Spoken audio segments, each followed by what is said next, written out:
Okay, hello everyone. We'll get started. Just gonna share my screen here.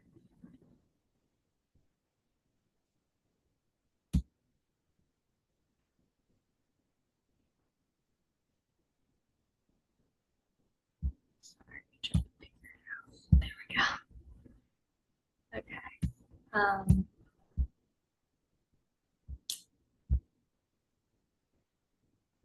okay, perfect.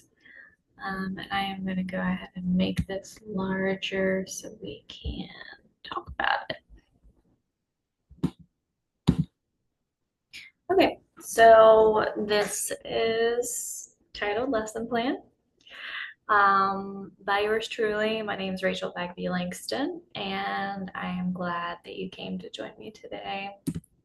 The goal of the presentation is it's really to educate on prevention of food-related illnesses and educating on increasing cleanliness and hand hygiene, and then foodborne illness in low-income areas like South Downtown, or if you just came to learn about hand washing, welcome.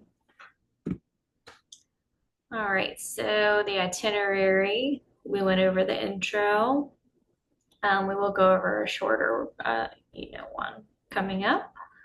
Learner objectives, target audience, top 3 learning needs in the community of Shadowville, hand hygiene and what it prevents, hand hygiene and how to wash your hands properly, food-related illness, how to prevent food-related illness, symptoms of food-related illness, and the summary. So to introduce myself, my name is Rachel Bagby-Langston. I am a registered nurse in Virginia. I have been a nurse working at the bedside for a little over 3 years, and I am currently studying for my bachelor's. And we are set to graduate in December. And I'm really excited about that. I think I'm going to take a knee after I finish up the courses for a little while. But this presentation is for a community health class that I'm taking. The subjects that will be covered in this presentation include food safety, importance of a clean environment, using hand hygiene to promote cleanliness and reduce incidences of food-related illnesses, and more.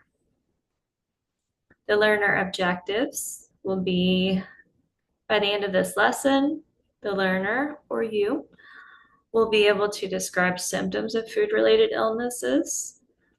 This includes a presentation or really a slide or two on signs and symptoms of food poisoning, food-related illnesses, and this is all according to the CDC. By the end of this lesson, the learner will be able to voice implementation strategies on how to prevent food-related illnesses in their homes, communities, and in grocery stores. The third objective is going to be, by the end of this lesson, the learner will be able to voice how to wash their hands and when to perform hand hygiene to prevent food-related illnesses. This will include a presentation on how to wash your hands according to CDC guidelines. My target audience for this lesson is really everyone, but I really wanted to get specific and target the people that need the education. So that includes adults and teens living in the low income area of South Downtown and Shadowville, or other communities like South Downtown. The top 3 learning needs in the community of Shadowville are poor cleanliness and sanitation, increasing the risk of infection. So as you can see in the picture there is some trash at the bus stop, which is obviously not a pleasant place to be. If you are waiting for the bus, probably doesn't smell good, probably doesn't feel good. Probably some animals crawling around in there.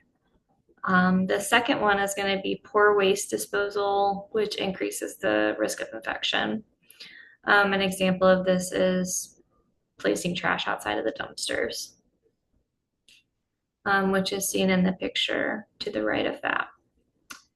And the third learning need is lack of good food sources in the community and how that increases the risk of foodborne illnesses as a result. So in Shadowville, the grocery store closed down and turned into a different store, which is more like a convenience store.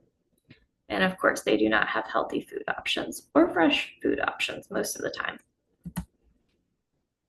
All right, so we're going to go left to right with this slide, just so I don't confuse anyone. So this is what hand hygiene prevents. So it prevents infections because people frequently touch their eyes, nose, and mouth without realizing what they're doing. And then germs get into the body through those areas, as evidenced by COVID. It prevents the spread of germs from person to person and helps to prevent illnesses caused by those microorganisms.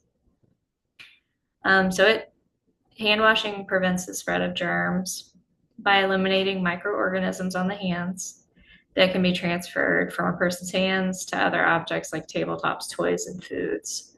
And then lastly, it prevents food contamination. So germs that are on unwashed hands can get into food and be transferred between foods while preparing it or consuming it. Then germs can multiply in those food or drinks and make people sick. All right, and how to wash your hands. Step one is going to be to wet your hands with clean flowing or running water, and then you want to turn off the tap. And then you want to apply soap to your hands. Step two is going to be to lather your hands by rubbing them together. Make sure to scrub the back of your hands between each of your fingers and under all of your nails. Step three is to scrub your hands for at least 20 seconds. This might be the most important step because if you wash your hands for any less amount of time, it actually decreases the number of germs that are removed from your hands. Right, and step four is to rinse your hands under clean flowing water to remove all the soap. And then step five is to dry your hands thoroughly. All right, we got a little picture here of a bunch of little cells floating around in the gastrointestinal tract there. So some examples of foodborne illnesses include food poisoning, botulism, Brucellosis, Campylobacter enteritis, E. coli, Hepatitis A, Listeriosis, Salmonellosis, Shigellosis, Toxoplasmosis, viral gastroenteritis, Taeniasis and Trichinosis, and all of this comes from OSHA's website. So some symptoms of food-related illness include headache, as you see in the little man in the picture to the right, or that could be fever as well. Diarrhea, that's that third picture. Body aches, vomiting, as you can see, cramping in the stomach, and then fatigue. So how to prevent food-related illnesses. I have 5 of them on this slide. However, you can do a whole essay on how to prevent these illnesses, but these are the most important ones. So step 1 is to ensure you're working in a clean environment. You definitely don't want to be preparing your food in your bathroom or an area that is as unsanitary as a bathroom. Second, wash your hands before handling food, after handling food. In the process, if you touch your hair or your skin or your face. So you want to separate raw meats from any other foods being prepared. So if you chop up chicken on your cutting board, you might want to wash it before you go to the next meat or veggie. Cook foods to a safe internal temperature, and that just means to try and be aware that if you are consuming undercooked meats, you are at risk for foodborne illnesses. So the safest way to prevent that is to cook everything thoroughly. And then lastly, you want to keep perishable foods at a safe internal temperature.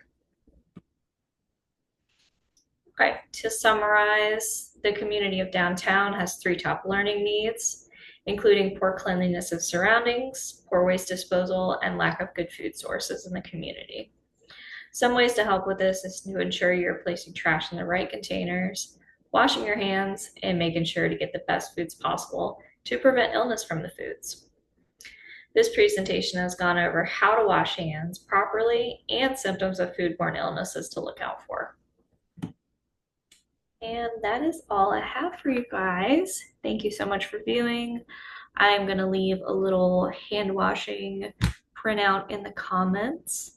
But please let me know if you guys have any questions or anything. Just put them down in the comments and I will be happy to answer those for you.